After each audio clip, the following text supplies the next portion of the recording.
Founders on Earth History Part 1. Received by Sal Rachel, May 9, 2005. Greetings, beloved creators. Today begins a very special series. Most of you reading this message have attended history courses in grammar school, secondary school and college. This will be unlike any history course you've taken in your so-called traditional Earth schools. Today we will look at the true history of your Earth. This scribe has written a brief history of Earth in his book, but even that is incomplete.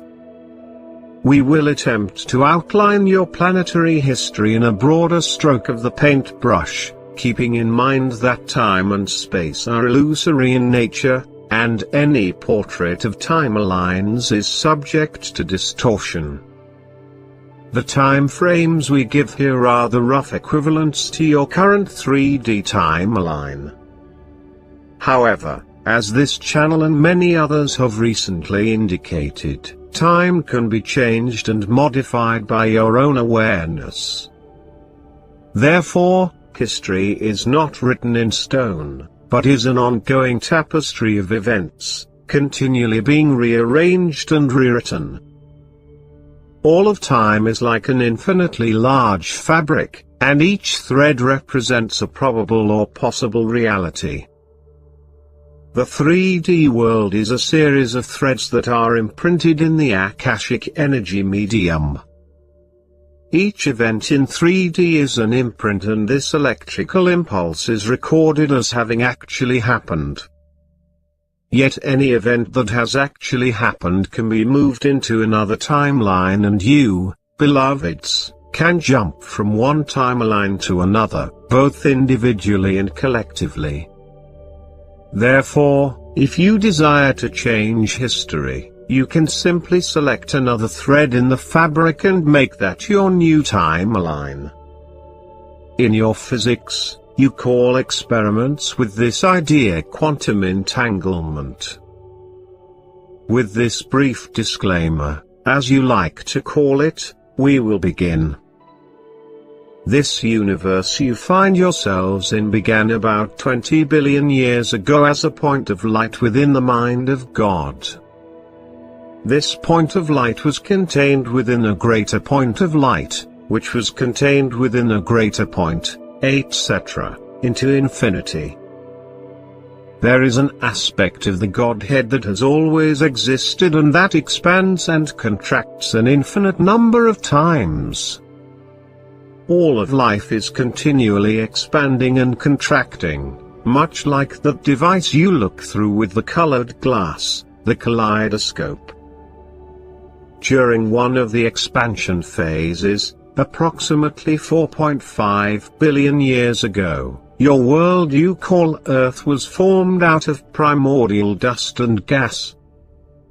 Like all newly formed worlds, it was mostly hydrogen and a few other gases, not containing the kind of life you know. Throughout this physical-chemical process, the Godhead, in an expansion phase, differentiated itself into units of consciousness, which later became known as souls. These original souls, called the Founders, are what we represent to you. We were the original sparks of light that were showered out from the infinite source during this expansion.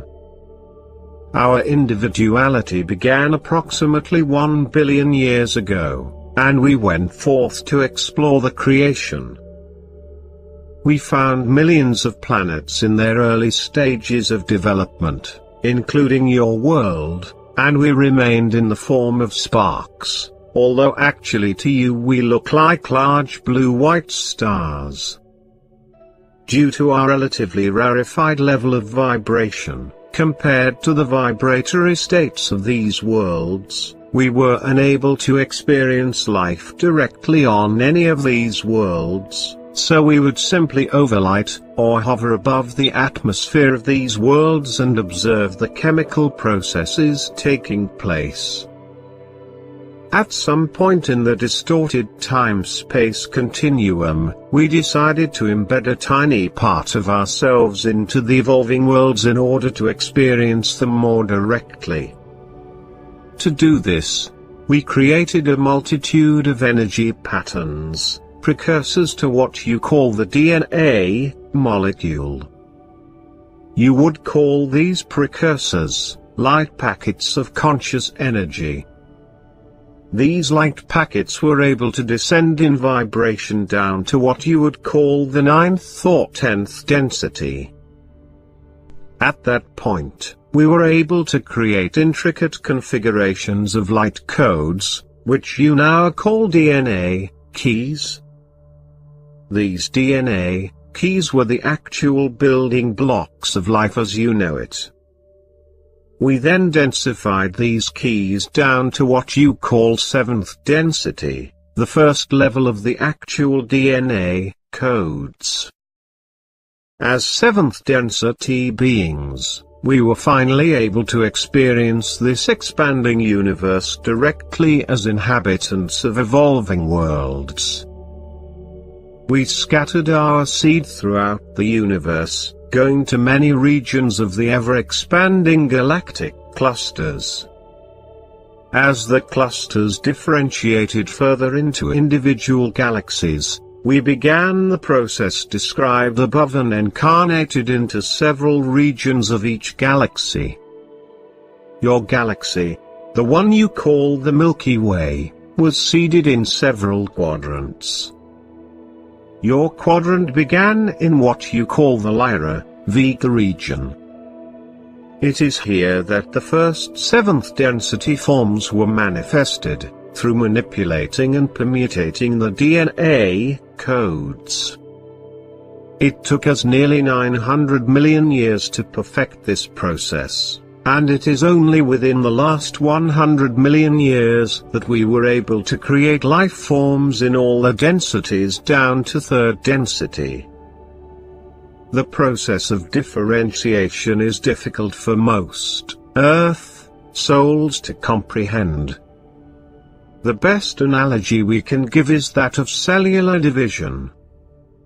Each cell that divides from a parent cell becomes an individual cell in its own right, just as powerful and creative as the parent cell, if not more so. Each 3D, 4D, 5D, 6D or 7D being that fragmented off from our parent selves, our 12th density core, became a sovereign being, or whole and complete soul, as it grew and evolved through time and space. At the same time, each fragment, as it becomes aware of its higher aspects, is able to align, or connect with, those higher aspects, and thereby remember what the state of undifferentiated source energy is like. In essence, each fragment of ourselves is intimately connected to our core, and our core is intimately connected to the Godhead, the undifferentiated, infinite source. The process of descending into form is called devolution. An aspect of the Godhead, us, becomes more and more differentiated and extends itself outward into lower and lower densities, actually becoming more and more dense, until it reaches the level of simple existence. In other words, a part of ourselves extended outward all the way to the level of pure elemental awareness, or 1st density. This is the density of what you call non-organic existence, the simplest manifestation of which is the hydrogen element. Once hydrogen is imbued with consciousness, the process of evolution begins. Of course, your scientists cannot measure the level of consciousness in 1st density because it is minute in comparison to 3rd density. However, your scientists have discovered what you call the quark, and you have a measurement you call Planck's constant. These units are aspects of first density consciousness, and are the means to measure the forces behind quantum fluctuations. However, we realize we are speaking to a general audience through this medium and will therefore refrain from a technical scientific discussion. In part 2 we will discuss the beginnings of evolution on your planet, corresponding to the time period between 100 million and 10 million years ago. This is the end of part 1. We are the founders, continuing with part 2 shortly.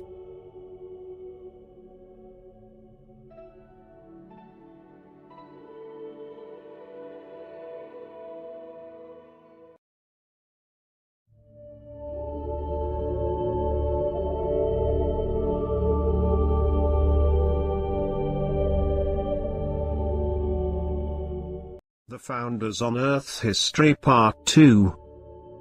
Received by Sal Rachel, May 10, 2005. Note: this is a continuation of the discussion began yesterday with our beloved guides, the Founders. Greetings, once again. We are the Founders, happy to help illuminate your path of awakening. Yesterday we began a discourse on the true history of your planet, but we didn't get very far, only to the point where the humanoid form began propagating throughout the universe. This form you have come to know so well, with its arms, legs, torso, head, etc., was the result of genetic experimentation and research comprising a very long period of time. About 900 million of your Earth years. During that time, all manner of exotic life forms were created by permutating the DNA, strands and structures. Most of the animal life you are familiar with was brought forth as a side effect of this research. Forgive us, but we are going to back up a bit. This is a vast subject to most of your peoples and we do not want to leave anything out. Life exists in many forms, some of which you would not even recognize if it were right in front of you. There are carbon-based life forms, silicon-based life forms, and even lithium-based life forms. These are sentient beings with at least a rudimentary understanding and awareness of their presence and the love of the Creator. All life began in the simplest of states. As we mentioned briefly in part 1, even hydrogen has a level of awareness. The Creator, in the form of us, began experimenting with different life forms. We found we could take the rudimentary consciousness of a hydrogen atom, or a heavier metallic element, and permutate the atomic structure, thus creating new and varying forms of life. All life forms we created had a natural tendency to become more organized over time, and more sophisticated, gradually growing in self-awareness. The natural evolution of life forms followed what you call the Darwinian evolutionary model. All of our experiments, and the experiments of other groups like us, were represented by mutations or periods punctuated with intense growth and alteration of form and structure.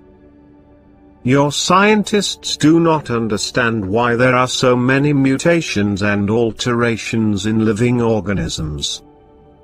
We are offering an explanation. As life began evolving from first density up through the various mineral and plant stages, there eventually came a level of sophistication and awareness, known as the animal stage, wherein it became possible for the higher density souls to incarnate directly into the flesh and blood of these evolving life forms. This is the part that is hard to understand for most of you, but it is as if a tiny fragment of yourself, the animal consciousness, was reunited with the larger part of yourself, your 7D consciousness. To incarnate into an animal form, the tiny aspect, the consciousness of the animal, would have to merge with the larger aspect, the consciousness of the incarnating soul. The cosmic in-breath involves the merging and assimilating of soul fragments into larger and larger conglomerations of consciousness. Incarnation is one way this process is accomplished. The pinnacle of this evolutionary process is the humanoid form. This humanoid form you find yourselves embodying was originally designed to be capable of experiencing 7 different dimensions simultaneously. It had the capability to sit, stand, walk, run, leap, fly, and teleport itself from one place to another. All of these were considered valuable experiences of physicality and ethereality. For this body you inhabit was quasi-physical in the sense that it could be made translucent and fluid, or it could be as solid as you experience it now. This body was designed specifically to work with the gravitational and electromagnetic fields of evolving planets, and its density could be shifted at will, from the 1st through 7th level. During the 900 million year period of experimentation, there were many strange and exotic forms walking upon your planet. You are familiar with some of them, including the dinosaurs. These DNA forms were created as byproducts of our research, and the research of other groups who worked with us. There was a period known in your mythology as the Land of Pan. This civilization took place near the beginning of the 100 million year cycle, which is, incidentally, about 1/2 of revolution of your sun around the central sun of your galaxy. During the time of Pan, or Pangaea, as it is sometimes called, the DNA experimentation was still going on, and there were no safeguards built into the Earth laboratory. This meant that various life forms could interbreed and create other exotic blends and hybrids. You are perhaps familiar with the Pegasus and Centaur and other creatures resembling a cross between horses and man, or horses and angels. There were many bizarre creatures roaming your world, all a product of genetic experimentation and interspecies breeding. Embedded within the genetic codes of every species was the infinite creator's plan of evolution, known as the in-breath of creation. The in-breath of creation issues forth the universal law of increasing intelligence and self-awareness. All life forms during the in-breath have a blueprint of ascension along the evolutionary spiral, and so as the bizarre life forms of Pan began to grow in awareness, they developed various levels of judgment and discernment, through various mental and emotional faculties. They began to become aware of their creator, and they also began to become aware that they were spirits embedded in various physical and etheric forms. As sparks of the original undifferentiated source energy, they felt a longing to return to that source.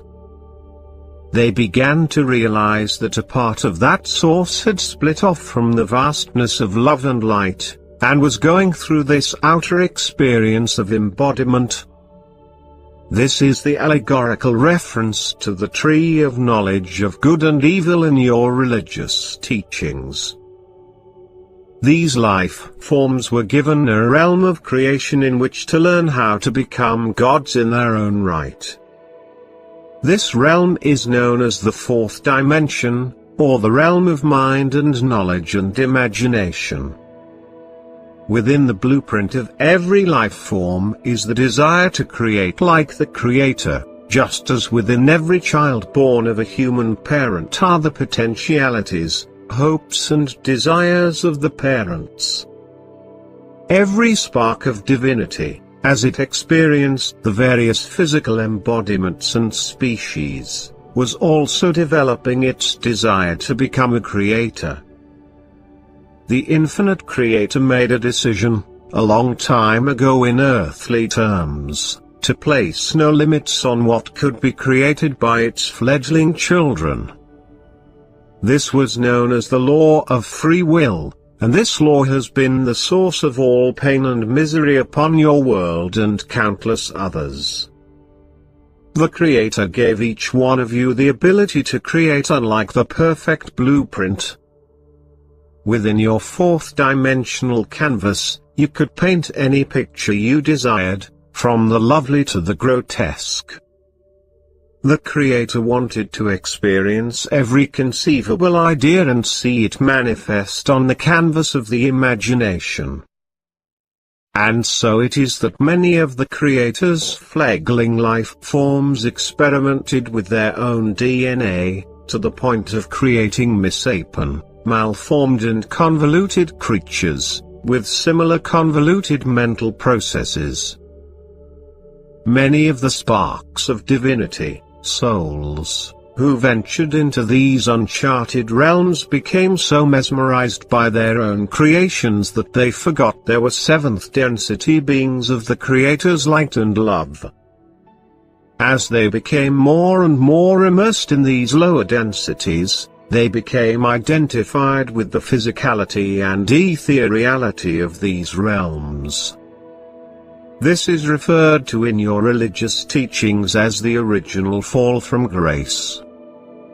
A popular present-day analogy on your world would be the experience of going into a movie theater.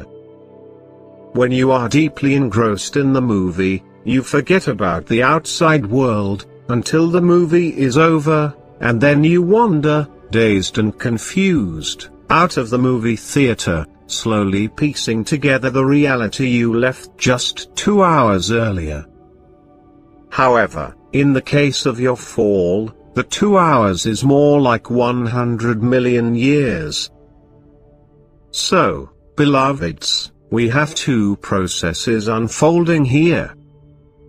The first is the process of evolution, from a tiny spark of divinity that begins as inanimate objects of first density and slowly evolves through more and more sophisticated levels of genetic configurations, eventually making its way back to the Godhead. Then, at the same time, we have the process of devolution, wherein souls differentiate out of the Godhead as 12th density beings of light, and gradually drop their vibration down until they reach the 7th density, wherein they take the form of luminous beings of light.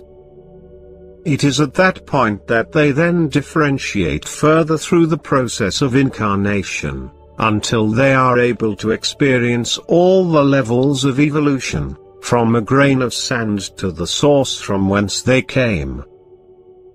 In future segments of this discussion, we will examine how evolution and devolution are intertwined, and how souls possessing free will have the capabilities of entering into any level or dimension of creation and experiencing that level or levels.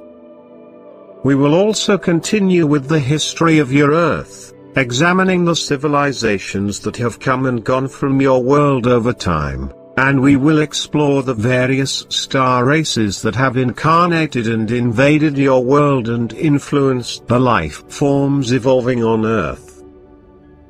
We are the founders. This is the end of part 2.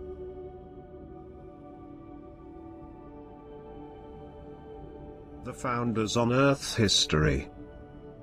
Part 3. Received by Sal Rachel, May 11, 2005. Greetings again, beloved creators. we are continuing our discourse on Earth history. We hope you were able to follow yesterday's lesson. It is a hard one to comprehend for most Earth souls, because there are multiple energy streams happening simultaneously, evolution, devolution and constancy, at very high levels. Today we will actually get down to the historical events of your timeline.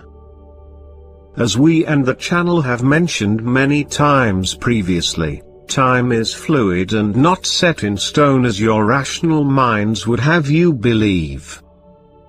Therefore, much of what we chronicle for you is subject to change. Although the physical events have Akashic imprints, and will continue to exist on one of your past timelines, you as a species have the capabilities of changing your timelines to better suit your evolution. We will address that subject in greater depth at another time. We are not fond of issuing disclaimers in our communications because we want our words and ideas to stand simply as they are, without embellishment or compromise. However, it might be useful to point out that some of the ideas presented herein will echo what has been brought forth in your mythological and religious teachings, and some of it will likely contradict the writings and teachings you are already familiar with. We are not here to convert anyone to a particular way of thinking, or convince you of anything. We ask that you remain open to our viewpoint of creation, perhaps realizing that we have a broader perception than most entities that have visited your world. How's that for a modest disclaimer? There have been 4 major civilizations, and a lot of minor ones, on your planet, since the grand experiment began unfolding here. 1. Pangaea, 2. Lemuria, 3. Atlantis, and 4. The present. In addition, there have been 2 major events in your solar system that dramatically impacted the history of your world. A. The destruction of Maldek, and B. The destruction of the surface of Mars. We are simplifying the story considerably, because there were numerous other events, some of which we will be going into in detail. These would include what your religious writings call the Luciferian Rebellion, which we refer to as the Orion Invasion, the infusion of the Alpha Draconians, Reptilians, the reign of the Syrians, your biblical and pre-biblical times, and the quiet invasion of the Zeta Reticulans, Greys. Keep in mind that these are only the major Reti infusions. There were many others, including input from certain Andromedan sectors, various levels and dimensions of Pleiadian groups, Venusians, Arcturians, Antarians, and others from Polaris, Alpha Centauri, and many other regions. Add to this the overseeing of your progress by the councils of Alcyone, the Great White Brotherhood, the Confederations of Light and their offshoots, Ashtar, Solar Cross, etc., and the many interplanetary priesthoods, Melchizedek, Metatron, Enoch, etc., and you have quite a bowl of porridge on the cosmic stove. Well, as you say, let's get on with it. Let's start with Pangaea. We briefly talked about this civilization yesterday in part 2, but let's put it into the historic timeline. The land of Pan was the pinnacle of success regarding the experimentation and interbreeding of various DNA strains. This was the paradise, or Garden of Eden, written about in your religious books. Most of the Earth was tropical jungle during the period from 200 million to 20 million years ago. You can see evidence of this by examining the geological formations, particularly in your desert areas. For example, the barren desert area known as the Petrified Forest in northeastern Arizona was once dense jungle. Many areas, including your favorite hot spot, Sedona, was underwater for much of that time. In other words, your world was bathed in water and dense vegetation, in most areas. Even the polar regions were teeming with life. The humanoid form was seeded on your planet approximately 100 million years ago, right in the middle of this jungle period. There were small groups of humanoids confined to relatively small areas of your world. These humanoids were seventh-density beings with wings and highly developed telepathic and psychic abilities. They lived in paradise. They were loving and cooperative and communicated with the exotic plant and animal life that abounded everywhere. They extracted their food directly from sunlight, and assimilated water through their pores. They had need of nothing but each other. This is a rough equivalent of what you call the Garden of Eden in your religious writings. The life forms during that time were varied and plentiful. About 60 million years ago, the dinosaurs were killed off when the comet Churyumov made its 10,500-year cycle and came too close to Earth on this particular pass. The resulting cool down destroyed a large part of the vegetation, but the Earth, in her amazing regenerative ways, was able to bounce back, and another fertile period ensued. There were only a few 100,000 humanoid forms on Earth at that time, and most of them retreated underground, and with the help of various Pleiadian factions, created a subterranean world of great beauty and intricacy. This is where the legends of an inner Earth came from. We will talk about that at a later time. Most of the life forms of Pan were exotic and do not exist today. There are legends of a few of them, including the Pegasus and Centaur, no relation to Alpha Centaurians, and some of the creatures were descendants of the dinosaurs and early reptiles. The dragons got their folklore from two sources, Pangaea and the Draconian invasion. The early dragons were reptilian creatures that evolved along with the dinosaurs and were genetically manipulated by us and other ET groups. Later, the Draconians came to Earth with their own reptilian form and began interbreeding and creating exotic dragon forms. But we are getting ahead of ourselves. The fall of Pangaea was the original fall from grace as chronicled in your writings. This occurred when the sons of God, the seventh-density Pleiadians, incarnated into the humanoid forms evolving on Earth and forgot their divine connection. The humanoid forms, before the incarnation of the seventh-density Pleiadians, had a rudimentary consciousness somewhere between second and third density. Your evolutionary scientists see the change brought about by the Pleiadian incarnations as an unexplained mutation that marks the difference between apes and humans. The incarnated Pleiadian humans interbred with the various creatures, hence the half-horse half-man and many others. The fairy kingdom was one of the offshoots of this interbreeding. Seventh-density souls took on a humanoid form that had wings. When they interbred with the four-legged creatures, one of the results was the Pegasus, on-winged horse. As the humanoid Pleiadian souls dropped in vibration, their wings became atrophied, along with their telepathic and other abilities. They became more and more like the creatures evolving on Earth, more animalistic in nature and less able to formulate higher intellectual reasoning abilities.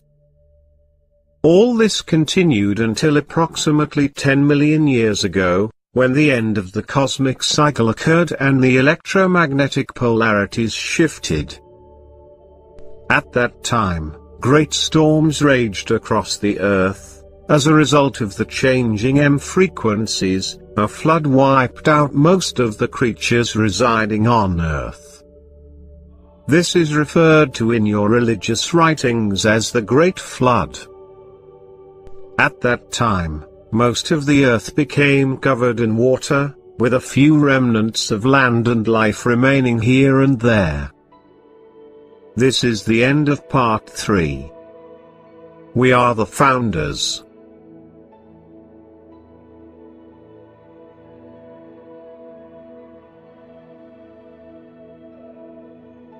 The Founders on Earth History. Part 4. Received by Sal Rachel. May 12, 2005. Greetings, beloveds. We are the Founders. The channel wanted to make sure we let everybody know that our messages will be contained in a book at some point. What is your Earth expression? Don't hold your breath waiting. Okay, we are trying to have a sense of humor here. Apparently writing a book takes a fair amount of concentration and such. The actual receiving of the information is quite straightforward, but it is the preparation, editing and production of the book that requires the energetic output. At any rate, today we examine the major wars and infusions of souls onto your world that marked the beginning of what you call violence and conflict. For many of you, this will not be a pretty picture, but I suspect most of you are mature souls now and can handle a little unpleasantry, amidst all the glorious creation. Your Earth was not the only planet in your system that received ET attention. 10 million years ago there were 3 planets that harbored life forms: Earth, Mars and Maldek. These were the 3rd, 4th and 5th planets from your Sun at the time. Yes, the environment on the 4th and 5th planets was colder and less hospitable than on Earth, but that did not stop the ETs from colonizing these worlds. Those that came to Mars and Maldek were adventurous sorts, willing to endure harsh winters and barren landscapes that dotted these planets, although there were forests and plant life in the equatorial regions, and plenty of water and ice in the polar regions. Many of those souls that perished during the Great Flood of Earth reincarnated on Mars and Maldek. The civilizations already developing on those worlds were from many different star systems, and now the Pleiadian root race joined the mix. As you can imagine, the beings now residing on those worlds had dropped in vibration to the 4th density.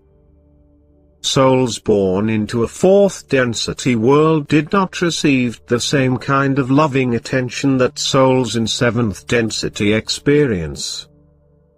These outer planets were therefore a repository for a bizarre array of thought forms and thought creations, thereby resulting in a rich and varied astral realm, the realm of thought creation, imagination and the dream state. Throughout this period, many beings from across the galaxy had taken notice of the Earth experiment and its neighboring planets. A group of souls from the Draco star system sent scout craft to Earth about 40 million years ago, and again roughly 1 or 2 million years before the Great Flood, about 12 million years ago. Although they did not settle en masse, their reports back to the Draconian councils put Earth, Mars and Maldek on the map for exploration and possible conquest. Another group, from the constellation of Orion, also took notice of the fledgling Earth souls and their compatriots on Mars and Maldek. We of the 7th and 12th densities were still monitoring the Earth experiment closely, and these less than savory civilizations from Orion and Draco were not able to gain a foothold on Earth due to our careful observation. It would have like marching into our laboratory and announcing they were taking over the experiment. We had a protective vibration around Earth and things like this didn't happen, at least not at that time. However, the same protections were not afforded Mars and Maldek because, quite frankly, that was not our terrain. These planets were more of a free-for-all. And so come they did, in small numbers at first, as scouts and small settlements amidst the existing communities. Once interbreeding began to occur, the souls from Orion and Draco began incarnating as well. The Draco reptilian form found it hard to adapt to the Mars and Maldek environments, and reincarnation became the preferred method of infusing oneself into these worlds. Both the Orion and Draco systems had a wide variety of conscious beings, and the explorers who settled on Mars and Maldek were quite aggressive and warrior-like in their mentality. Their main purpose in coming to Earth's solar system was conquest and mining of natural resources. Basically, anything that would give them power and prestige. These souls had long ago forgotten their connection to Source, and felt they needed to take from others in order to feel whole and complete. It was not long before war started to break out on Mars and Maldek. Due to Mars' proximity to Earth, and the watchful gaze of our members, the Orions and Draconians were less willing to reincarnate in mass numbers on Mars. They preferred the relative distance of Maldek. They began coming in record numbers, and pretty soon the Maldekian civilization numbered in the millions of souls. They built great cities out of stone, and in matching their consciousness, these cities had great fortresses and towers to afford protection from attack. At some point, the Maldekian peoples discovered neutron technology and began manufacturing bombs and wartime implements. At that time, several million years ago, there were no safeguards in place to prevent the runaway consequences of this technology. Although the Maldekian civilization began over 10 million years ago in Earth time, it continued to evolve into a series of warring factions. This warring attracted the attention of both benevolent and malevolent ET groups from various systems around the galaxy, but because of the non-interference agreement and protection of free will, little was done to intervene. About 3,200,000 years ago, the conflicts escalated and the neutron weapons were deployed. It was supposed to be a limited nuclear exchange between two of the warring factions. At this point the DNA of the souls were a mixture of Draconian and Orion strands, both of which contained the aggressive genes. Each side in this conflict, although both sides had similar DNA, wanted to outdo the other, and the weapons grew increasingly larger and more numerous. The first exchange only destroyed a few thousand humanoids. The side most damaged would rebuild and retaliate, each time with greater devastation. Although it seemed to be discovered by accident, a particularly powerful neutron bomb was developed using a rare combination of elemental catalysts. The scientists involved in its development did not realize the extent of its destructive capabilities. This weapon was fired at a military base hidden underground in enemy territory. Within this base were hundreds of neutron weapons. The enemy, realizing the bomb was coming, attempted to get their base weapons airborne. Several dozen of the several hundred weapons were launched and exploded in the sky, creating a brilliant flash. However, they were unable to intercept the oncoming more powerful weapon, and it entered the silos of the enemy and simultaneously ignited over 200 weapons buried in the ground. The combination of the explosion of the more powerful weapon and the 200 conventional nuclear weapons resulted in a powerful earthquake that tore apart the planet of Maldek and eventually broke it into hundreds of fragments, which became the asteroid belt between Mars and Jupiter. Over 10 million souls perished in the blast, and these souls later reincarnated on Mars. We and the other benevolent groups were horrified at what happened and petitioned the Godhead for a greater level of intervention to prevent this from ever happening again. The resulting blast altered the orbits of Mars and Earth and severely disrupted the etheric bases on Jupiter and Saturn. A wave of electromagnetic disruption went out from the solar system, and beings from all over the galaxy took notice.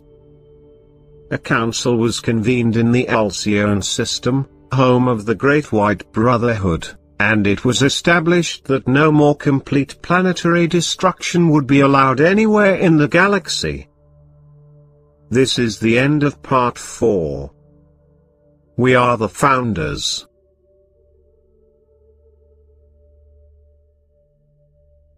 The Founders on Earth History. Part 5. Received by Sal Rachel. May 17, 2005. Greetings, beloved creators. I trust you have found our series so far to be full of intriguing ideas. Has it brought up more questions than it has answered? If so, that's okay. Keep in mind that we are touching upon only the most basic of events and situations and offering our perspective on the dance of duality as it has unfolded over millions of years. Some of you have been asking about the Orions and Draconians, Dracos. We have not gone into detail on these groups because it is not necessary. Suffice to say, our original DNA experiment sort of went astray, to use your earthly language. Other laboratory technicians and inventors came into the lab in the middle of the night and trashed our equipment and stole our samples and did their own experiments on them, and started their own laboratories. Do you like our analogy? We have studied your language and customs for a long time and seem to know how to use the vernacular of your time to make our points. The Earth experiment can be best understood, however, if we continue our saga back in time to just after the destruction of Maldek. Over 10 million souls lost their bodies during the destruction of Maldek. Most of these souls took up residence on Mars, where a civilization was already in progress. The souls on Mars at that time were a product of our experimentation, along with groups from many different systems, including Orion and Alpha Draconis. Those groups left their mark many times along your evolutionary spiral, but never to a sufficient degree as to seriously alter your DNA blueprint, at least not yet.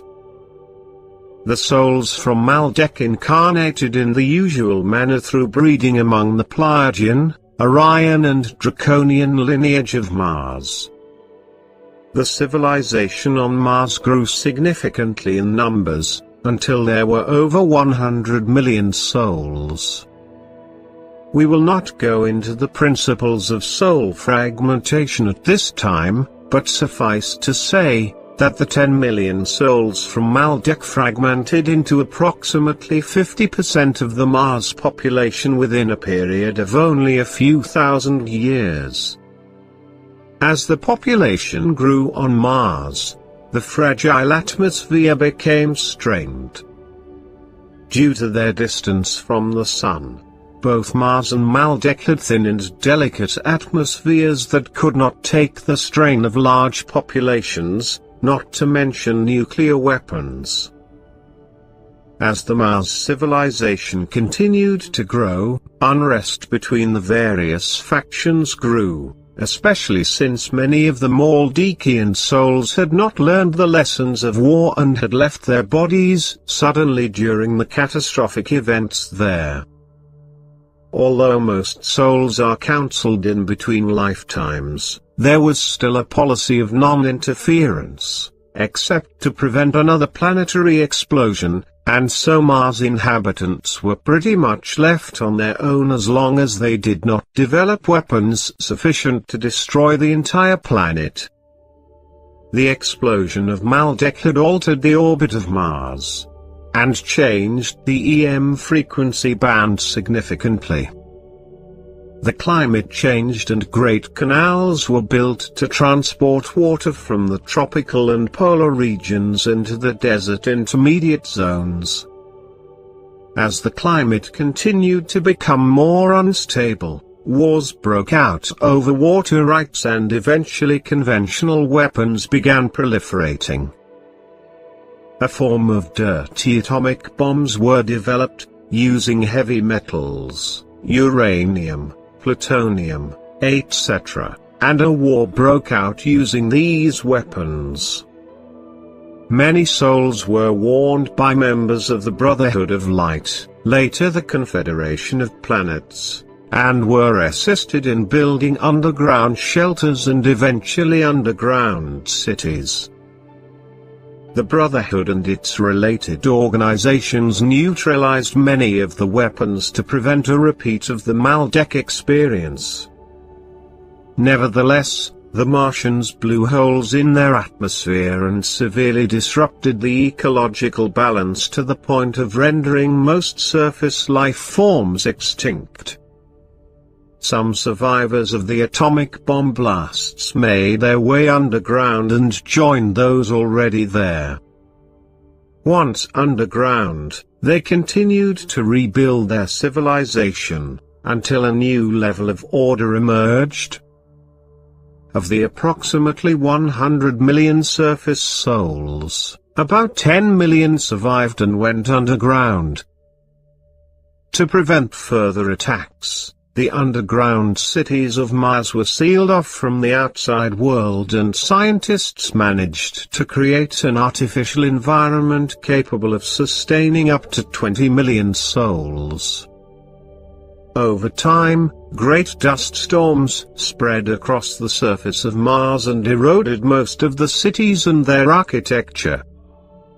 Remaining to this day are a few pyramids and rectangular buildings, enough to remind your scientists that there was once life there, although such information has been suppressed from the populace. As for the underground cities, they still exist and are still inhabited to this day, but have evolved into fourth density and are not visible to most who inquire. Your scientists will discover some radioactivity on Mars that cannot be explained solely by natural rock formations, This is the residue of the atomic explosions, since some of the elements used have a half-life of millions of years.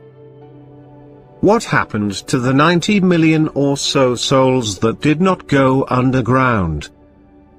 You guessed it, they migrated to Earth and reincarnated into the melting pot of Pleiadian, Orion, Draconian and other groups that had reorganized since the destruction of Pan. This is the end of part 5. We are the founders.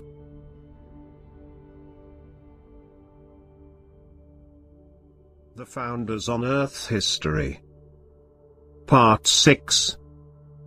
Received by Sal Rachel. May 19, 2005. Beloved creators, we are the founders, coming to you in the infinite light and love of the Creator. Today's discourse begins a new level of information that comes with a disclaimer.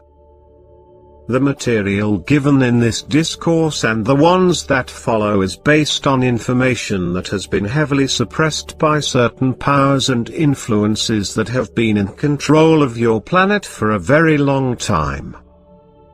It is our intention to reveal the information that has been suppressed and to do so in the clearest and most accurate way possible.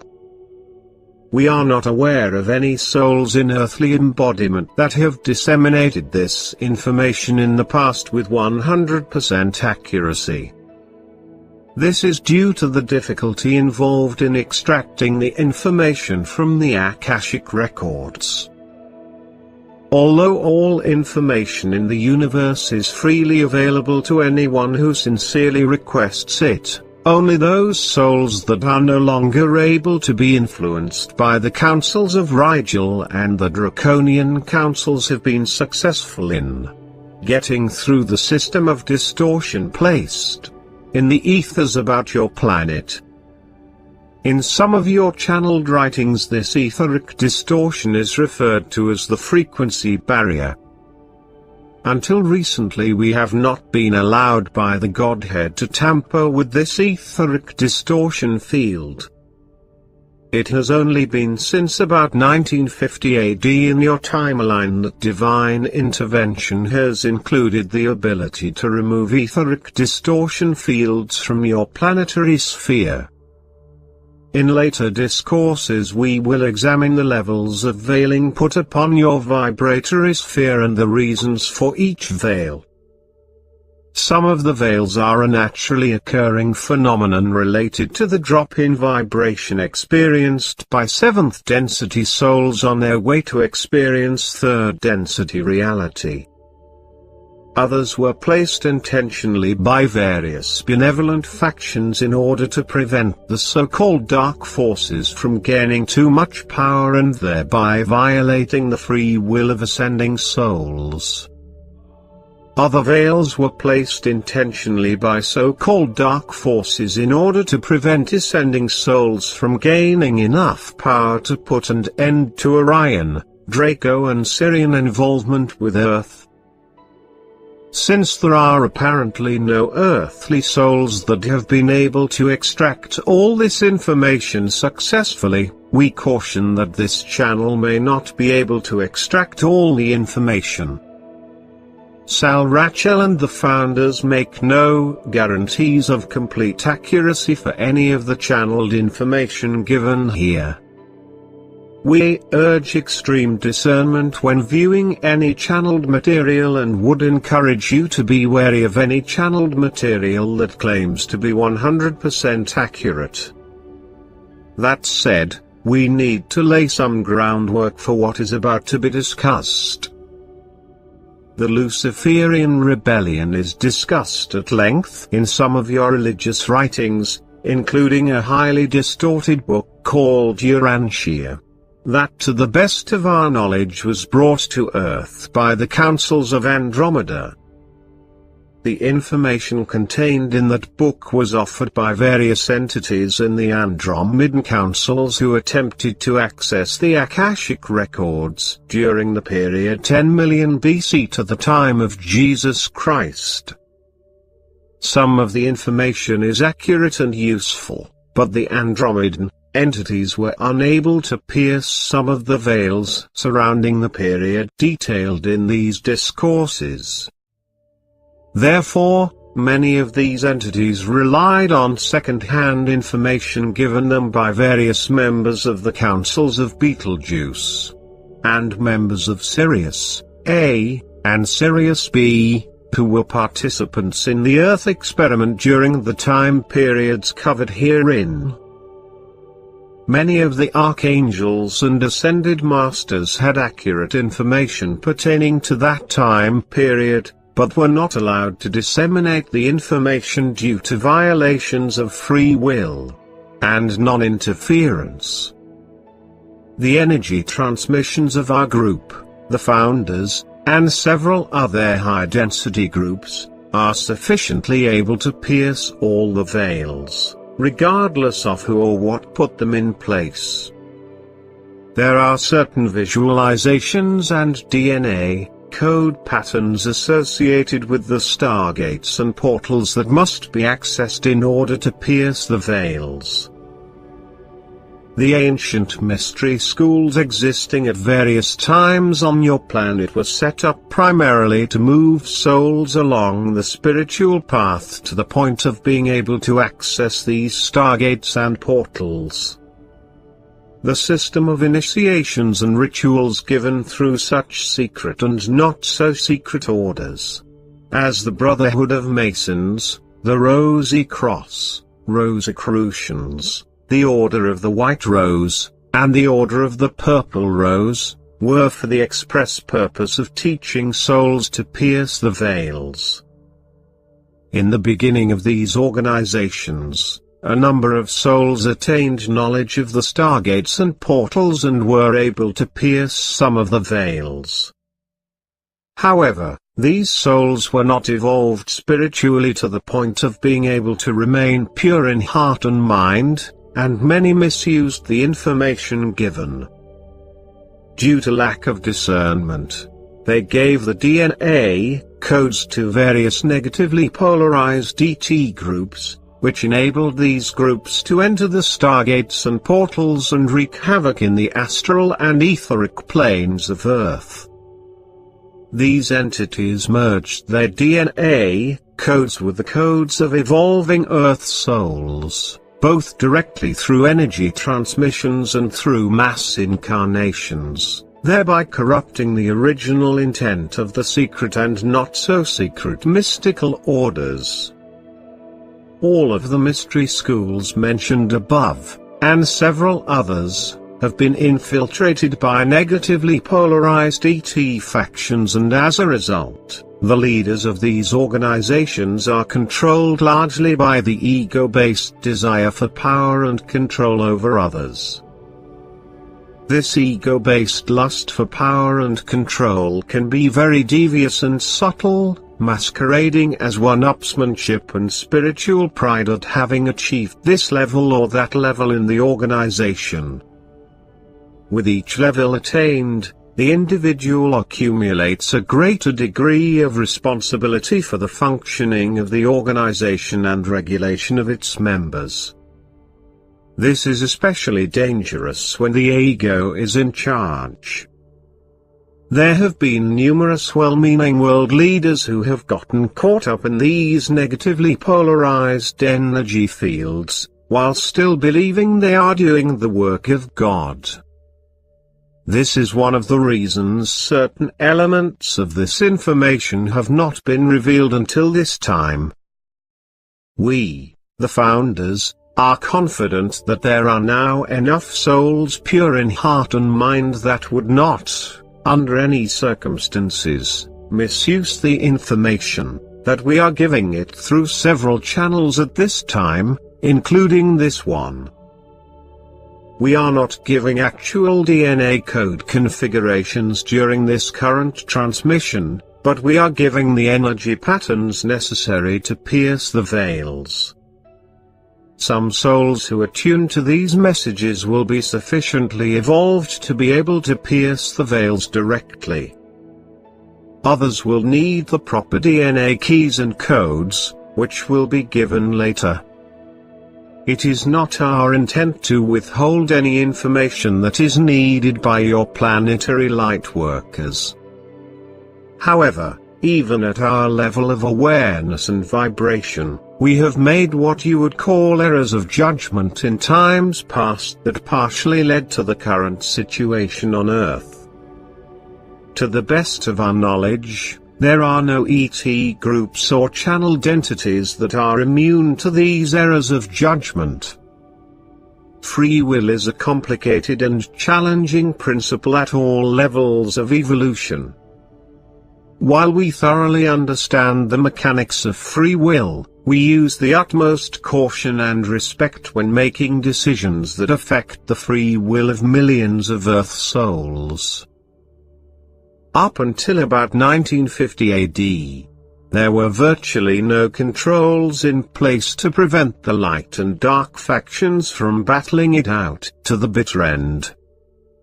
With the advent of nuclear weaponry, all that changed, and the Godhead issued the decree of divine intervention that most of you know about, allowing direct intervention in certain matters, when it was determined that such intervention would prevent the violation of free will of a large number of Earth souls. Once souls on your planet reach an inner vibratory rate of fifth density awareness, their well-being is protected by our dispensations, as carried out faithfully according to divine principle. One of your scientists, a Dr. Hawkins, devised a vibratory scale that is rather crude, but somewhat useful, and we will use that scale to make our point here. Those souls whose inner calibration level is 500 or above, or whose outer calibration level is 400 or above, automatically enter a protective field of energy generated by our members and certain other high-density groups involved in implementing the divine dispensation. At this time, there are approximately 16 million souls on your planet vibrating at or above the levels indicated. Keep in mind, beloved creators, this is not a pecking order or device with which to feel more or less worthy. All of God's creations are worthy. Everyone on your planet deserves God's love. There is not one soul unworthy of being saved. Anyway, this is not about being saved. This is about being granted access to the stargates and portals necessary to assist humanity in breaking free of the effects of the Luciferian rebellion, which we shall discuss in a moment. Only those souls with pure minds and hearts are being allowed to access the sacred DNA keys and codes and enter the stargates and portals responsible for maintaining the veils of illusion on your planet. Any soul who sincerely desires to be free can and will be free. This is divine law. Ask and ye shall receive is as valid today as it was in the time of Jesus. However, there are certain safeguards built into the ethers and astral regions of your planet that were necessary in order to respect the free will of souls evolving on your world. We will have more to say on this later, but at this point we will get on with your history. The pre-Lemurian period on your world corresponds roughly to 10 million BC until about 1 million BC. During that time your world slowly recovered from the Great Flood and life forms began to proliferate once again. After the destruction of Maldek and the atmosphere of Mars, many of those souls came to Earth and reincarnated, dramatically raising the population.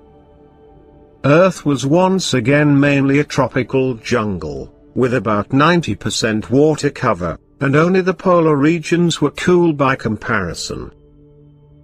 Like attracts like, and as the souls from Maldek and Mars continued coming to Earth, The vibratory rate of Earth dropped to match their vibrations.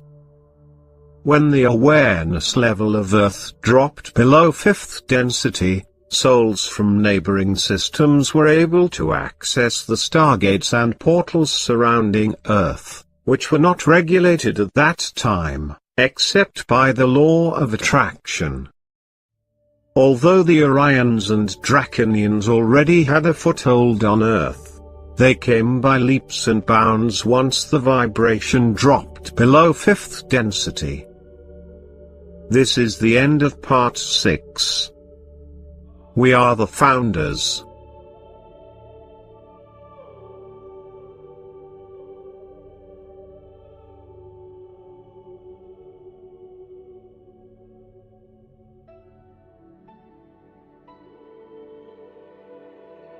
The Founders on Earth History. Part 7. Received by Sal Rachel. May 20, 2005. Channel's note: this section was revised and edited several times with the assistance of the founders in order to make it more readable and consistent chronologically. The words Dracos and Draconians are used interchangeably, but refer to souls originating in the Alpha Draconis star system. Greetings again, beloved creators. We are the founders, continuing our discourse and offering insight on the Luciferian rebellion. Up until about 1/2 million years ago in your timeline, Earth continued to attract more and more souls from across the universe. The vibratory level of these souls was generally fourth density, meaning that they were subject to the astral and etheric distortions inherent within that level of vibration. The genetics were now a blend of many races, but the Orions gradually began to dominate. War between Rigel and Betelgeuse had made life rather intolerable for many Orions, and Earth was seen as a place to begin life anew. Unlike the Dracos, the Orions were able to easily land directly on the Earth, in addition to coming through the incarnational process, and so their numbers increased significantly faster than the Dracos, whose reptilian bodies had a hard time adjusting to Earth's atmosphere and gravity. We, the founders, observed with dismay what was going on, but because we were not allowed to interfere, we were like lab technicians watching a specimen multiply out of control and doing nothing to contain it. A group of archangels and ascended beings from 7th, 8th and 9th density were also watching the Earth. Several of these beings are well known to Earth's people, including Archangel Michael. An ascended being that was later given the name Lucifer was among those watching the progress of Earth. Lucifer devised a plan to lessen the chaos on Earth by teaching Earth souls how to control their emotions and use their intellectual capabilities so they would not be as easily swayed by the negatively polarized factions. Lucifer mistakenly attributed the decaying situation on Earth to unbridled emotions and passion. A group of souls headed by Lucifer came to Earth and established a series of mystery schools designed to train souls in suppressing and controlling the emotional body. The plan backfired, because as the students learned to suppress their emotions, their souls became more and more fragmented until their vibration dropped below 4th density into 3rd density. Suppressing any part of the self results in a loss of power and awareness. The shaming of emotion in men, the Victorian suppression of sexual desire and the making of feelings wrong all had their origins in Lucifer's philosophy. Archangel Michael, seeing what was happening on Earth, found that he could sit by no longer simply watching, and so he headed a group of ascended beings who voluntarily dropped their vibration and came to Earth, establishing another mystery school designed to raise the vibrations of souls back into the light. Once Michael and his group arrived on Earth, the vibrations were so dense that he and his band of celestial helpers became caught in the game of duality and started seeing the negatively oriented factions as evil forces to be overcome. Thus these archangels reinforced the concept of light versus dark on your world. Michael took the side of the light, and many members of the councils of Rigel, as well as most of the Dracos, took the polarity of the dark. Meanwhile, Lucifer and his group maintained their cool, calm aloofness, becoming armchair strategists, watching with interest the battles taking shape. He became so fascinated with this drama of duality that he began building up both sides, through training the light and dark forces to fight each other in the interests of seeing who would be supreme victors. The missing ingredient in all of this was compassion. Lucifer taught the soldiers on the battlefield to suppress their emotions and become hardened to misery and suffering. Archangel Michael taught the soldiers to be passionate and forceful in overcoming the dark forces. When Lucifer saw what Michael was doing, he turned his attention from the Orions and waged war on Michael's forces, and a great battle ensued in the astral and etheric planes above Earth. This became known as the War in the Heavens. Michael's forces were passionate about becoming victors over darkness. Lucifer's forces were cool, calm, and intellectual and waged their wars through cunning strategy. The third force in all this, the negatively polarized Orions and Draconians, proliferated as their primary foes were now at war with each other. The war in the heavens lasted about 1,000 years, taking place in roughly 500,000 BC. During the period from 1 million BC until 500,000 BC, the population of Earth grew from about 200 million to almost 1 billion people. Because the wars were largely off-planet and did not significantly impact the surface of the Earth or the subterranean cultures, the population did not drop that much during the Luciferian rebellion. Most of the surface fighting was regional and involved conventional weapons. After about 1,000 years of fighting, a truce was declared, and Lucifer and his group agreed not to promote overt aggression against anyone in the Earth system. Michael realized the futility of fighting the darkness, and also the futility of trying to overcome the suppression of emotional energy by force, and withdrew back into the celestial realms to integrate the lessons learned. Between 500,000 BC and 200,000 BC, life gradually evolved on Earth, and a few souls recaptured their fourth density awareness and began learning how to live cooperatively. During this same period, many more souls came from all over the galaxy, and Earth truly became a melting pot. However, the biggest groups were still the Orions from Betelgeuse and Rigel. During the Luciferian rebellion, the councils of Betelgeuse sided with Michael and the light forces, while the councils of Rigel sided with the dark forces.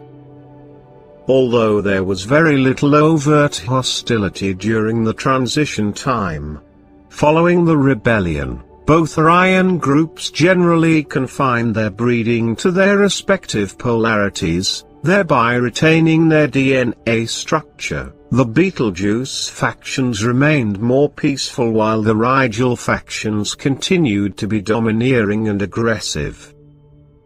The pinnacle of population during these times reached almost 1.5 billion, just before a grand cycle around 200,000 BC. The first period of Lemuria started about 200,000 BC, after one of the grand cycles of 25,920 years had completed. This particular shift wiped out about half of Earth's population through massive earthquakes. Their shift caused certain lands to break up and move apart, and one land mass became particularly fertile ground for the development of rather benign civilization. Souls who were attracted to this land mass were generally peaceful people, some originating in the Pleiadian sector and some from Sirius and Orion. This continent became roughly the size of Australia and was located almost on the same longitude, but a bit further north. What most historians do not realize is that civilization continued on the other continents during the first period of Lemuria, even though the vibration of the other continents was not as refined as it was on Lemuria. This first Lemurian civilization was later called the Land of Mu. It consisted of nearly 500 million souls at its pinnacle. About 3 grand cycles later, their fluctuations were such that another catastrophe ensued and all the land masses except Lemuria became flooded. Most of the souls who perished in the surrounding continents migrated, reincarnated, on Lemuria, and the population of Lemuria began to skyrocket. This became the second Lemurian period. This period was roughly from about 122,000 BC until about 100,000 BC. At the height of this second Lemurian civilization, the population again reached almost 1 billion people. These souls were not technologically oriented, but were tribal in nature, enjoying music and rhythm, and living in large cities along the coasts. Around 100,000 BC, the comet Annan-Futak made a particularly close approach to Earth, and the tail brushed the atmosphere, causing dramatic cooling. The Lemurian people were used to the warm, tropical climate, and all of a sudden the temperature dropped 50 degrees Fahrenheit in literally hours, freezing most of them. Those who knew what was coming fled to the sea. Many walked into the sea and drowned. A few tried to build undersea cities, but were largely unsuccessful. There are many legends of the sea that originated during this period. The Lemurian land mass eventually sank beneath the sea, due to storms that followed the passage of the comet. There were only a handful of survivors and they migrated to what is now South America, and Australia, and later Hawaii and the Philippines. What has not been revealed before, and what has been heavily suppressed on Earth, is that the Alpha Draconians were behind the unusually close passage of the comet. Through a series of nuclear explosions in space, they deliberately forced the trajectory of the comet closer to Earth in order to destroy the civilizations there. The plan was to wipe out the existing life on Earth and then land and claim the Earth for themselves. They were partially successful in this regard, but landing in their native bodies on Earth was a whole lot harder than incarnating into millions of already existing bodies. Suffice to say that they had a hard time surviving in their reptilian bodies, due to the unfavorable gravity and mixture of gases in the atmosphere. Their native bodies mutated and grew in size as they adapted, although their overall numbers remained small. This was the main period that gave rise to the legends of dragons roaming the earth. The Draconians, not to be defeated that easily, spent long years in laboratories aboard their spacecraft splicing and mutating various DNA samples until they came up with a human Draco hybrid. The secret involved injecting reptilian DNA into the cerebellum section of the brain, where it quickly mutated the entire system. This part of the human is today still called the reptilian brain.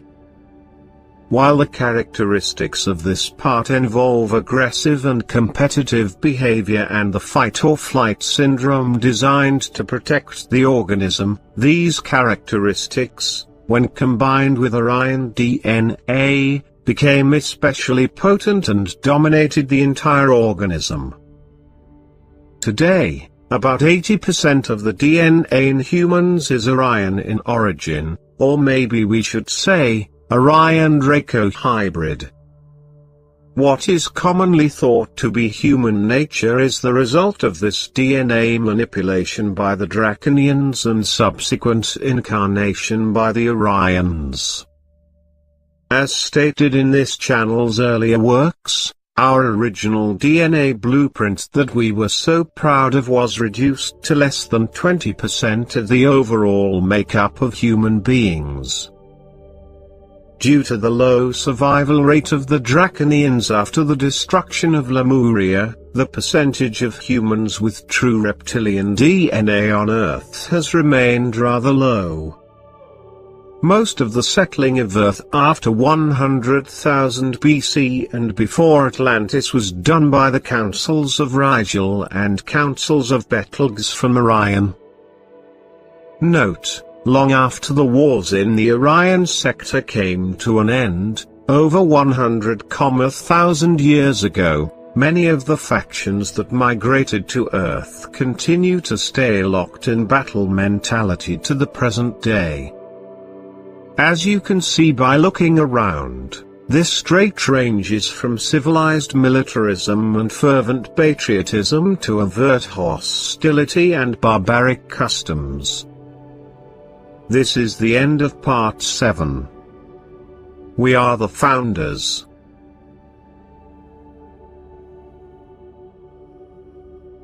The Founders on Earth History. Part 8. Received by Sal Rachel, May 19, 2005. Greetings, beloveds. This is a continuation from Part 7. We are the founders. We feel it important to add an explanation here regarding the veils and levels of distortion existing on and above your world during the transition from Lemuria to Atlantis.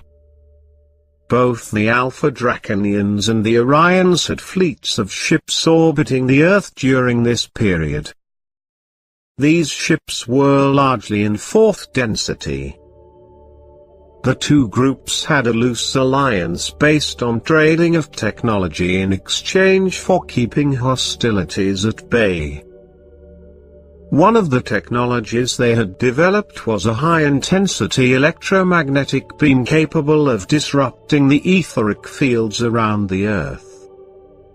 In order to keep their enemies from coming to Earth, they created a force field using this technology.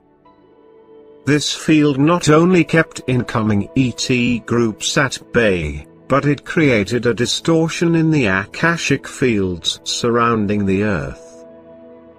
Although the main library of Akasha does not have a location in time and space, this area above Earth's atmosphere constituted a portal into the Akashic.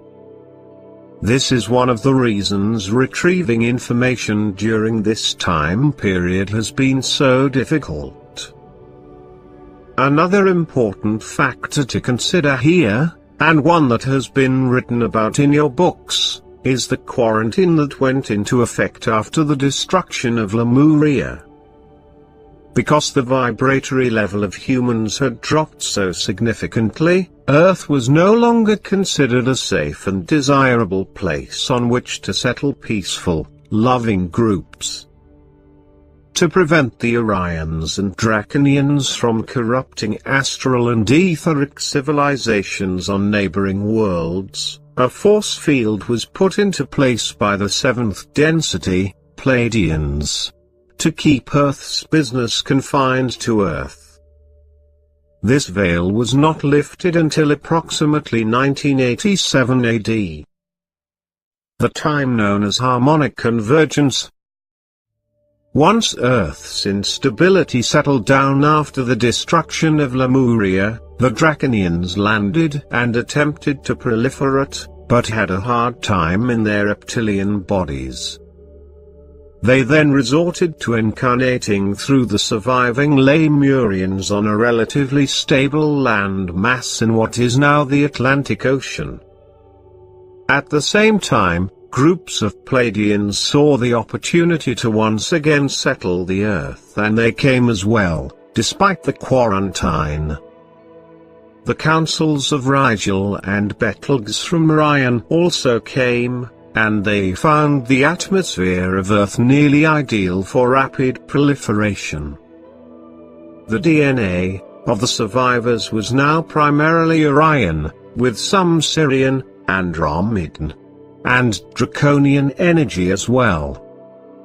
As the new civilization began to emerge, the Pleiadian, Orion and Draconian DNA began to mutate, and the new beings became more scientific and intellectual in their evolution. Thus began the first period of Atlantis. These humans still had the reptilian brain, but their cerebral cortex also contained elements of higher Pleiadian virtues and understanding. A civilization began to develop that is very much like the one that exists today, with all manner of technological achievements. The higher Pleiadian mind combined with the passion of the Orions and the competition of the Draconians resulted in a structured world of machines and great architecture. Michael and his legions, having been humbled by their mistakes of times past, once again tried to influence the more evolved souls of Atlantis. The councils of Rigel, having backed off during Earth's instability, once again took an interest in what was happening. In addition to the large numbers of their people incarnating into human form, they maintained a presence in spacecraft above the Atlantean continent. Obviously the quarantine had not worked, and once again Earth was a magnet for all sorts of savory and unsavory characters.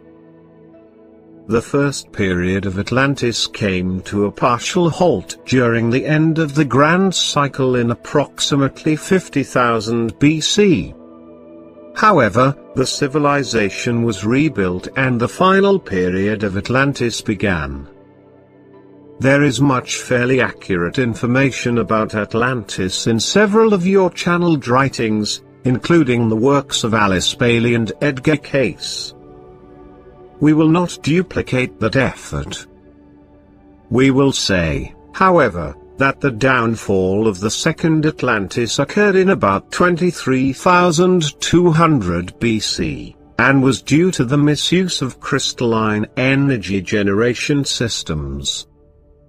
We will give a brief accounting of how this transpired. About 2,000 years before the end of Atlantis, the Atlanteans developed radionics devices using quartz crystals. They were able to generate all the energy they needed for virtually every part of their civilization. This energy was powerful enough to tempt the unsavory aspects of the society. Several Atlantean scientists made deals with Orion groups orbiting the Earth, trading technology in an attempt to gain superiority. This is similar to what is occurring today between certain Earth factions and their Zeta Reticulans. The Orion-based insurgents wanted greater and greater power from the energy-generating crystals, and they began engineering them to be used as weapons. They never got the chance to wage war, because one of the particularly strong crystal generators exploded, sinking the continent and most of her inhabitants. Only a tiny handful escaped in airships and an even smaller number in sea-going vessels.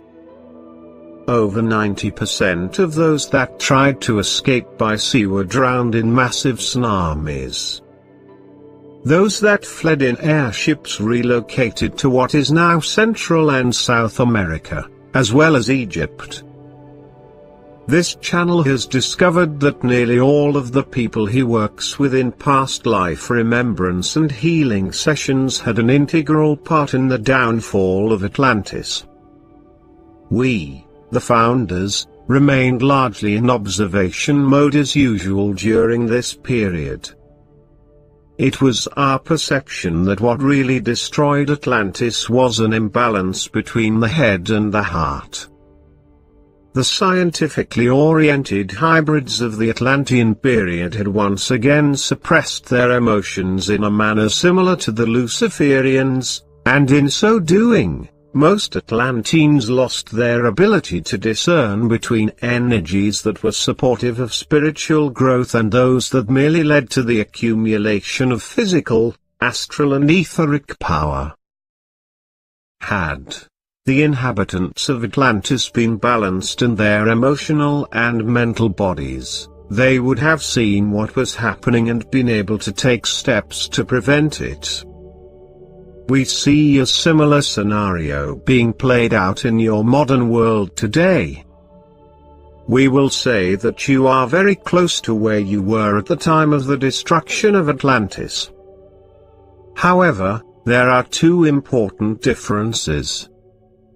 The divine dispensation is allowing a large number of souls to awaken to higher states of consciousness today, and there are many benevolent ET groups that are closely monitoring the state of affairs on your world and will act in an instant to prevent large-scale nuclear war. In addition, these groups have sophisticated technologies that can detect exotic and unusual weapons before they are tested. We have not yet covered a very important part of your history, that of the Egyptian, Biblical and Greek periods.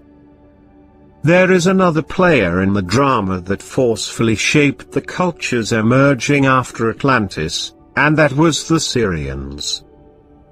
In the next section, we will examine the role of the Syrians in Jewish, Christian and Greek mythology. In addition, we will offer our perspective on what really happened during the time of Jesus, who he was, what he actually did, and where the distortions lie in the official historical accounting. We will also take a brief look at the Aztec, Toltec and Mayan cultures at a later date. We are the founders.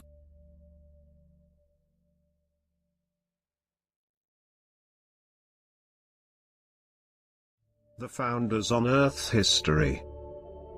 Part 9. Received by Sal Rachel. May 26, 2005. Greetings, beloved creators. We are back already with more on your history. There are two time periods that have held fascination with many of you for a long time, and that is ancient Egypt and the time of Jesus Christ. We will spend a little time on those two sagas now, without forgetting the South American and Native North American story, to be given at a later date. The so-called battle between light and dark continued after the destruction of Atlantis. your world seemed to seesaw between periods of brief enlightenment, followed by times of corruption and relative darkness. Egypt was a case in point. A group of 7th density Pleiadians, determined to restore the blueprint of humanity, long lost to Orion, Draco, Sirian, Andromedan and other renegade groups, took advantage of the fact that the few survivors of Atlantis were relatively pure in heart and mind. Those that landed along the Nile River were the first to be visited by the Pleiadian Welcoming Committee. This contingent was headed by a teacher later named Thoth who, contrary to ancient writings, did not have the head of a bird or reptile. The creature depicted as such was a Draco-Andromedan hybrid who came along much later and corrupted the teachings of Thoth. Thoth was a radiant being of blue-white light, a humanoid with similar color and energy to ourselves in the higher realms. He was able to step his vibration down far enough to communicate directly with the descendants of Atlantis and to teach them in the ways of truth, cooperation, harmony and higher mathematics. As many channeled writings will confirm, Thoth was the engineer behind the Great Pyramid. This device served several purposes, but its primary function was an ascension chamber and controller of Earth's grid system. As correctly pointed out by your Egyptologists, it was aligned with Mintaka, the central star in Orion's belt.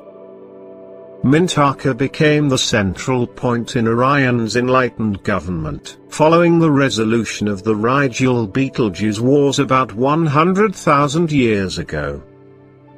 Mintaka also had geographical and geological significance in that it indicated a central axis point of Earth's precession of grand cycles, occurring every 25,920 years, approximately. The grid system of Earth was correlated with the point at Giza, being the center of the grid, and the lines and vortexes coming off at various sacred geometric angles therefrom. The Martians, during their heyday, had a similar grid system constructed at the same latitude and longitude on their planet, also engineered by 7th density Pleiadians, but alas, it never achieved its potential as a portal for ascension, due to interference from Orion and Draco factions. Another strategic purpose of the Great Pyramid was to serve as an incoming portal for groups of Pleiadians so that the purity and vision of the original blueprint would have a fighting chance of getting re-established on Earth.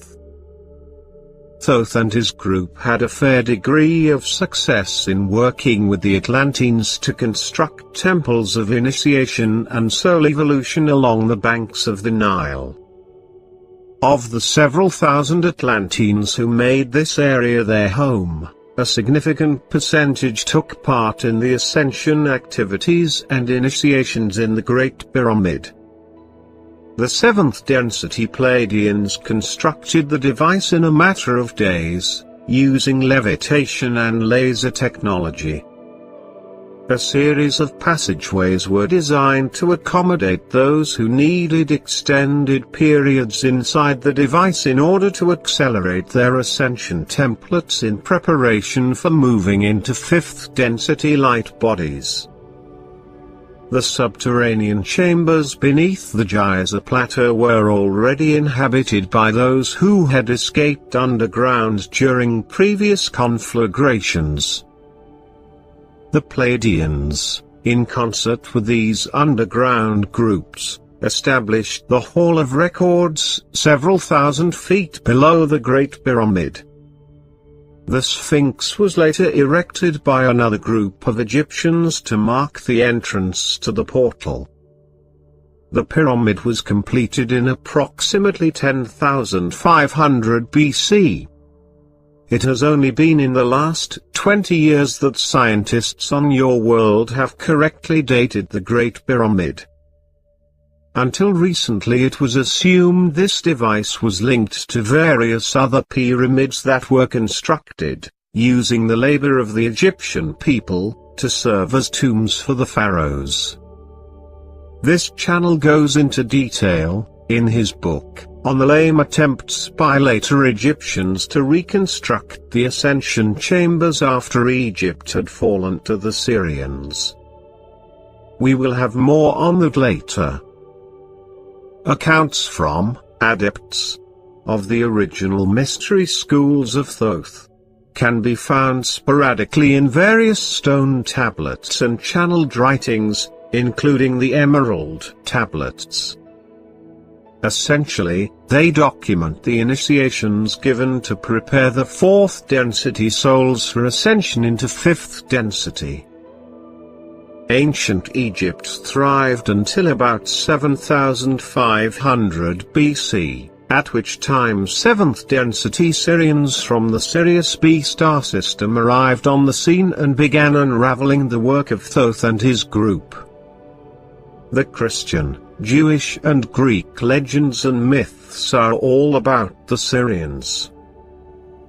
Although these ET factions had great technological and psychic power, they had not resolved their egoic issues satisfactorily and as a result, became infatuated with worship and praise by their underlings. In other words, they were on a guru trip, to quote a popular phrase. At first it was subtle. They demonstrated their miraculous powers to those who did not have the spiritual understanding to see through the charade. As they intermingled and interbred, their DNA of the descendants became more and more polluted with their brand of egoistic messiahship. The mystery schools began to devolve into pecking orders and devotion to Syrian gods. The God of the Old Testament, Jehovah, was a 7th density Syrian. Those of you familiar with Jehovah's teachings, but unwilling to accept the premise that Jehovah was an egotistical Syrian, should examine the result of Jehovah's presence on the earth. As stated many times by this channel, the Old Testament is one of the bloodiest and most violent books ever written. Would a highly evolved, enlightened being pit one race against another? Would he order blind obedience to his principles? Would he exalt some over others? In God's universe, there are no elite or chosen ones. Everyone is chosen and is created in pure love and innocence. Everyone has equal value in the eyes of God, and that value is infinite.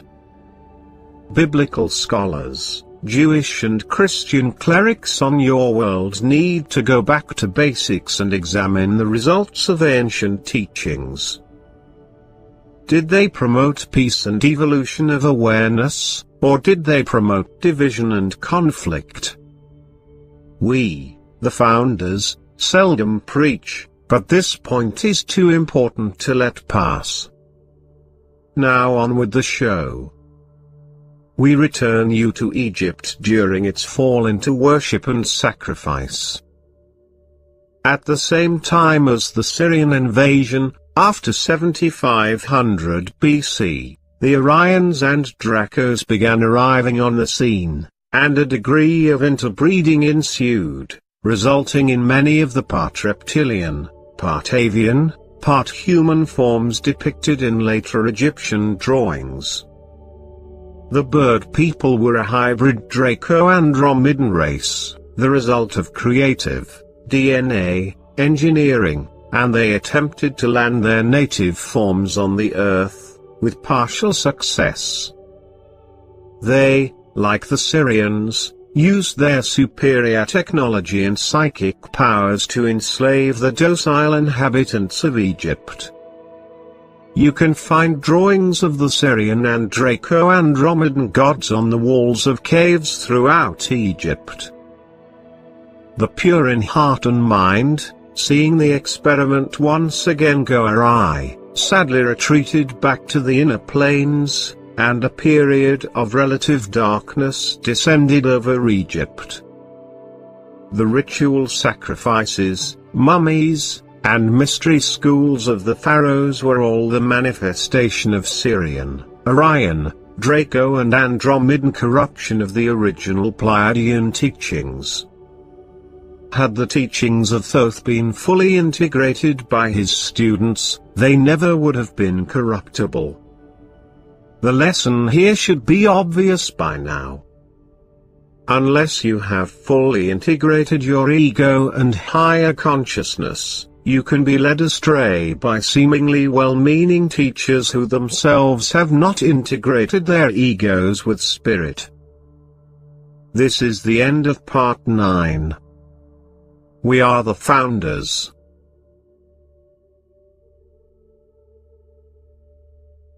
The Founders on Earth History. Part 10. Received by Sal Rachel. May 27, 2005. Greetings once again. We are the founders. Let us recap and say a few words about the story so far. As many of you know, we have left a lot out and skipped some major periods and events. This is for the sake of brevity. If this channel is willing, we will include these missing pieces in an upcoming book. We have enough information to fill several books, and we feel it is vital that this material be disseminated as you approach the next grand cycle. We will have a special discourse on the implications of cosmic cycles in the near future. We have not touched on the significance of the ancient Hebrew teachings, the Tree of Life, Kabbalah, or other aspects of the higher teachings brought forth since the time of Atlantis by various enlightened members of the Pleiadian, Andromedan, Syrian, Orion, Arcturian, and other groups.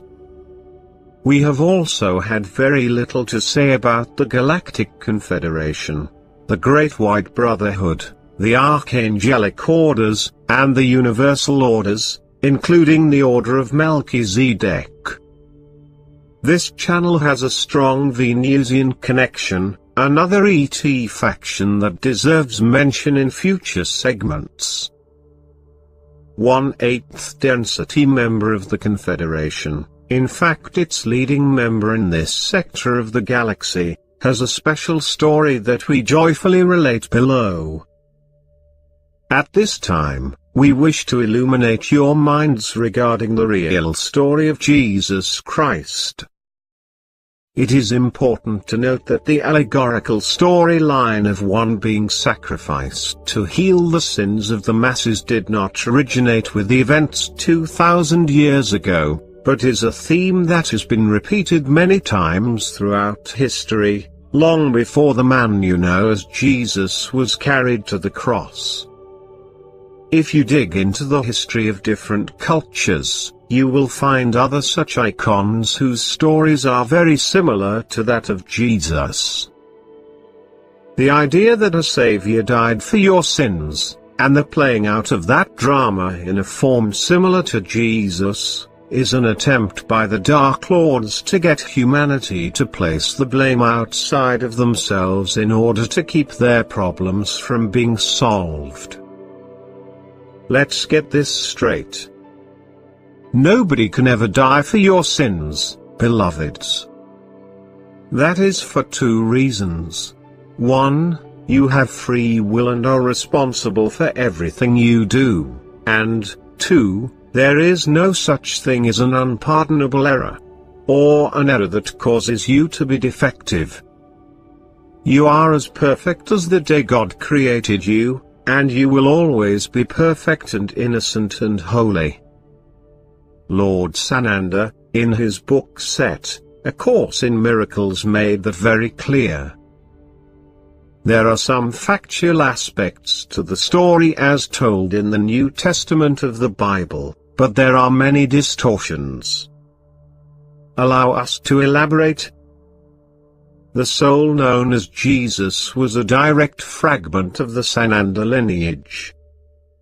In other words, Sananda was the oversoul of Jesus. Sananda, having watched as humankind once again floundered in sorrow and ignorance, and having a desire to intervene in the affairs of man in a way that respected free will, incarnated in approximately 39 BC, as the son of Joseph and Mary. This much is in general agreement with the biblical story. Jesus' birth date was approximately March 31st. Lord Sananda, an 8th density celestial being, incarnated as Jeshua, or Joshua, depending on whose translation you use. Being from 8th density, he retained many of his spiritual abilities, despite the very dense environment he was born into.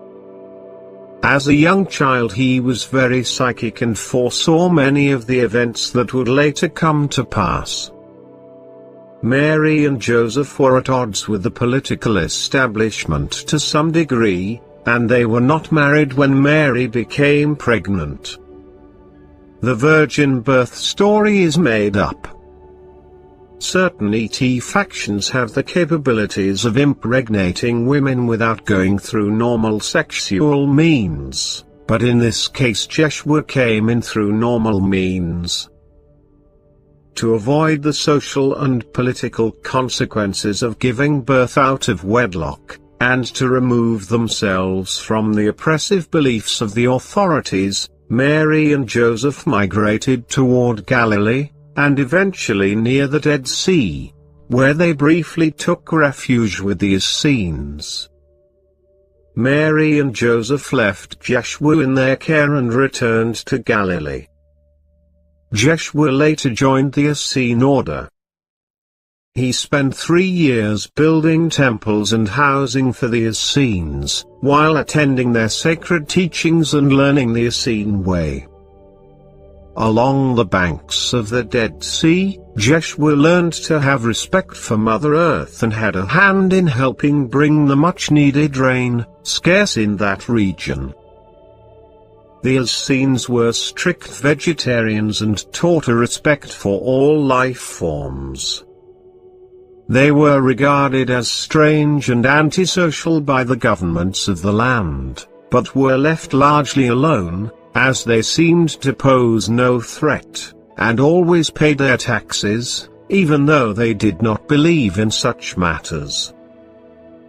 When Jeshua turned about 16, he and a group of fellow Essenes traveled east to India, where he met several Indian gurus and saints. He studied for about 2 years with a guru, who taught him a great deal about the mysteries of life. When he returned, and during a dangerous visit to see his parents in Galilee, he met and fell in love with Mary Magdalene, who was a dancer and entertainer, and only very briefly prostituted herself when times were tough. Mary Magdalene and Jeshua were deeply in love with each other and had a child. Because they were not married, they too became social outlaws. Some of Jeshua's Essene friends allowed Mary Magdalene to stay at the temples with Jeshua, against the rules of the elders. Jeshua, Mary Magdalene and their young son traveled to India a second time, where the child was blessed by the gurus. Word got out that Mary Magdalene had an illegitimate child, although nobody seemed to know the father, outside of the Essenes.